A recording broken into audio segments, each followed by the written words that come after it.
Tell the people who are watching how far we are from the coast right here. Well, we're approximately about 2 miles from the beach now. And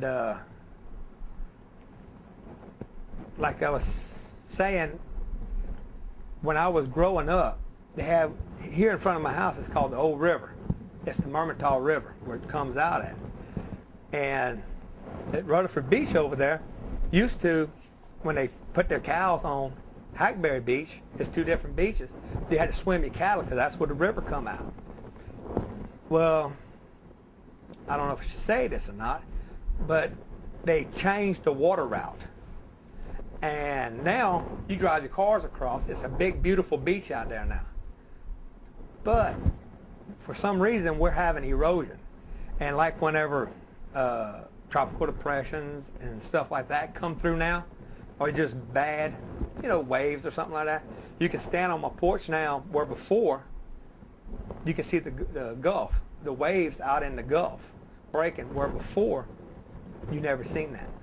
The Gulf, my dad would tell you, when they used to work cows out there, whenever he was growing up back in the 50s and 60s, the beach was actually a mile further out than what it is now, and how they say we're losing X amount of marshland. We go ride our four-wheelers out there, and my neighbor up the road that owns property out there was passing. Me and Terry was riding the four-wheeler out there one day and with the kids, and I passed by and I stopped and I said, "Terry, you got to look at this. You got to see this." She said, "What is that?" And I backed up. It was a duck blind on the beach. She said, "Why do you think they put that on the beach?" I said, "This used to be out in the marsh, and they used to have what they call tanks out there, and it wasn't a tank, like it sounds like. They went and dug holes for cattle to drink out of. It was freshwater tanks, and that duck blind, because I talked to my neighbor up there, and I said, mentioned it to him. He said, "Yeah, they used to be out in the marsh, like 300 or 400 yards out into the marsh. It's on the beach now.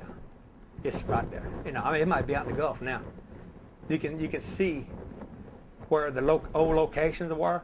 It's right there. And within the next few years, couple years, or another bad storm, it will be right here. We got a big protection levee out here, but this is going to be beachfront property. That's because it's all going to be gone. All your barrier is going to be gone. The big saltwater marsh is going to be gone." When we set this interview up, I told you I worked with Quipra, and we're trying to do some restoration around here. Why do you think coastal restoration is important? Because it's the way we're losing marshland and stuff. Nobody sees it. Not many people see the whole wetland, but I've been seeing it since I was able to go out there. We used to walk and shoot ducks off, walk through the beach, and watching. That's all gone now. It's gonna, once it gets to a certain point, where's it gonna stop? You gotta stop it somewhere, and I guess the Intercoastal Canal is about, I say 10 miles or so from my house. Once it gets there, where you gonna stop it at? But this is like this whole area. The shrimp have to come in and raise in a marsh. The crabs have to come in and raise in a marsh. All kind, you catch little fish, little trout, little redfish. They come in and raise in the marsh. They leave, they come, they go, and I've been watching them do this. Been working in the marsh all my life. If you don't stop it somewhere, it's going to be gone.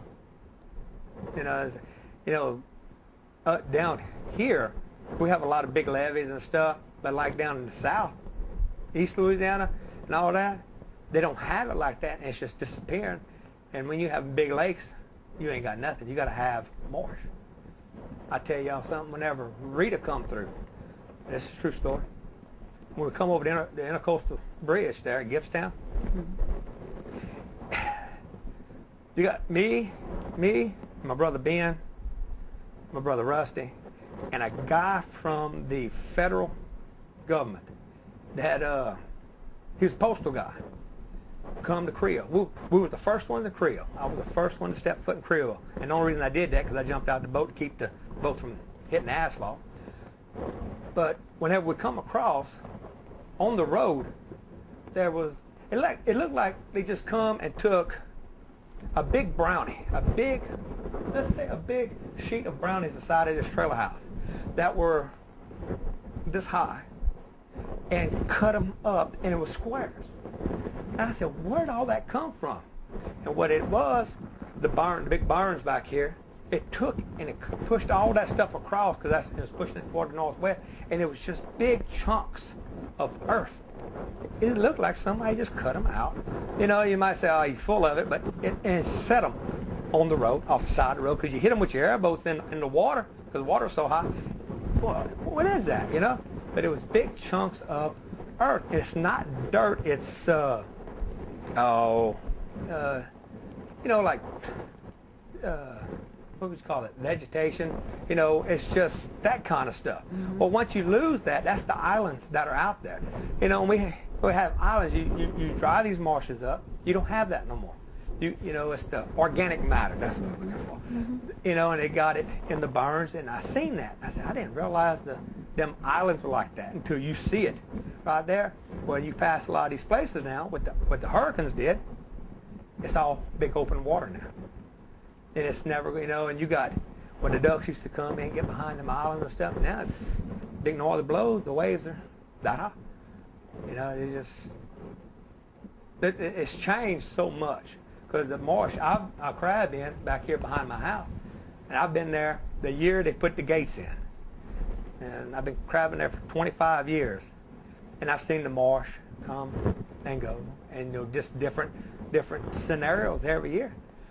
But sometimes, you know, you help it along this way, you help it along this way. It always has a tendency to fix itself with a little help of a little guidance and a little steering of people trying to help it, you know.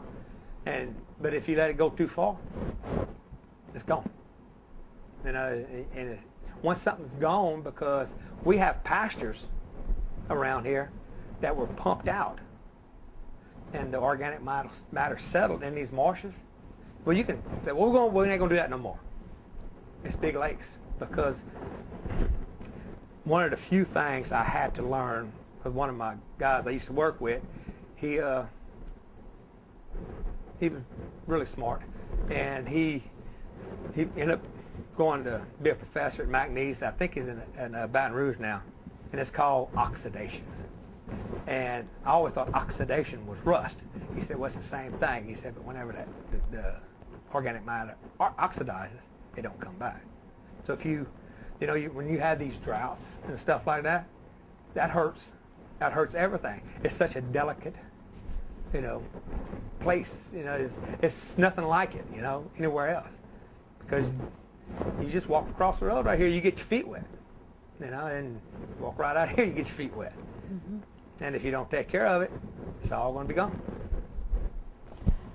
One of the things we're trying to talk to people about is kind of what piece of advice do you get to the next generation who's going to inherit all of this?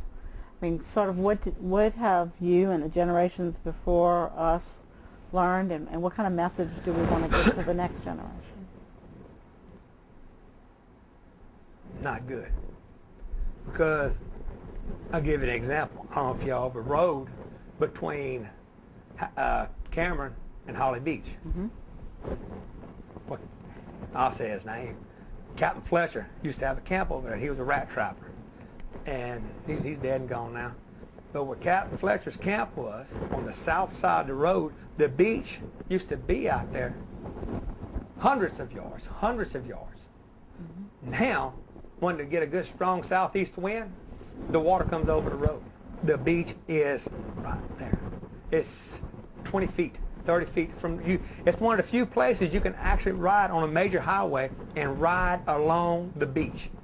There's no other place like you're actually on the beach.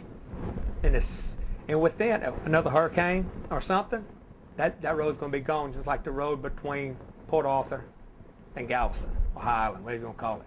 That's gone now. And It's a proven fact. That's gone. This is going to be gone. And so, as far as next generation, if something ain't done, that ain't done. It's gone. It's going to be. It's going to be the Gulf. Coming and going.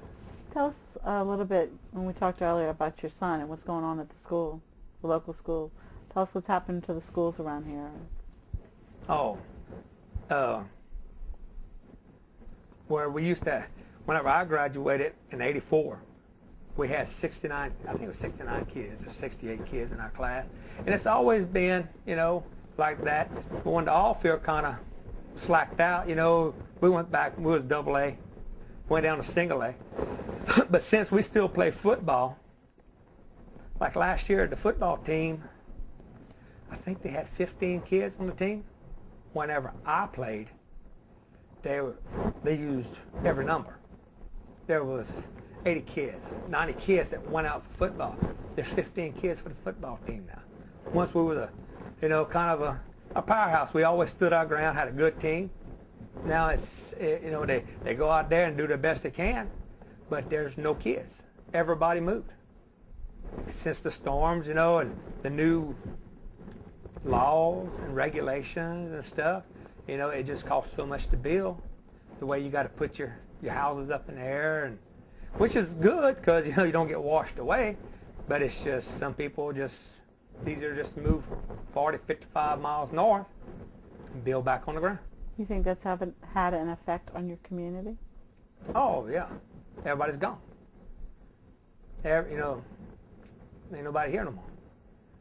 How you feel about that? Oh, it's horrible. Oh, you can go, and this is true. You can go lay on a Sunday.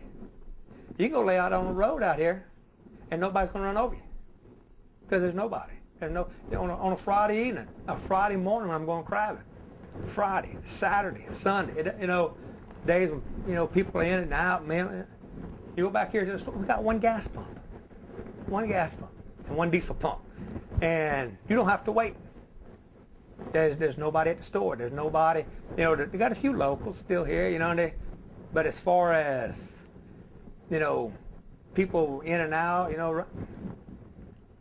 the storm took a toll on a lot of people, and they said can't put up with it no more. They went through order when they were little, and then they lost it, and then 2 years later, 3 years later, when I come through and lost it again, well, we'll come visit. Yeah, it's a different world. Oh yeah.